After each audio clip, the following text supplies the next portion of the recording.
డైరెక్టర్‌గా ఒక ఎత్తయితే ప్రొడ్యూసర్‌గా అనేది ఇంకొక ఫేజ్ అన్నమాట. సో రెండిటిని బ్యాలెన్స్ చేసుకుంటా ఈ సినిమా కోసం మీరు అసలు ఎలా హ్యాపెన్ అయింది ఇది?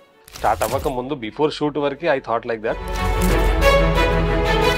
ప్రొడ్యూసర్‌గా అనే స్ట్రెస్ లేదండి నాకు. యాక్టర్‌గానే బాధ్యతను నెరవేర్చాలి.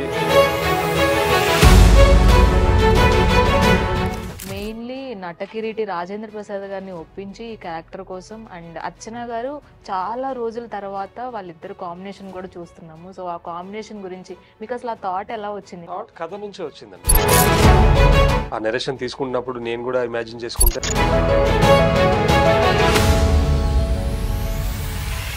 షూట్కి వెళ్ళే 1.5-2 months బిఫోర్ నేను అర్చన గారి థాట్ వచ్చింది. ఫోన్ చేసి మాట్లాడాము. She is ready.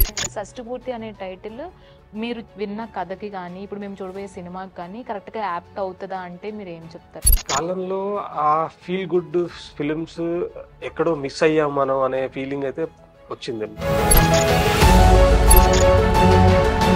టీజర్ చూపించిన తర్వాత అసలు మరి మాస్ లుక్, ఇంత కామ్గా ఉంది మీరు మాస్ లుక్లో అండ్ అలాగే లాయర్గా, అది కూడా తిట్లు తింటూ లాయర్గా, మళ్ళీ అదేంటి మళ్ళీ ఆ ఫేజ్ ఏంటి అనిపించింది? అదేనండి, అంత డ్రైవ్ మీరు సినిమాలో మీకు ఆ డ్రైవ్ ఎంజాయ్ చేస్తారు. ఆ డ్రైవ్ ఉంటేనే మీకు ఫైనల్గా ఈ ఫీల్ గుడ్ అనే ఫీలింగ్ వస్తుంది.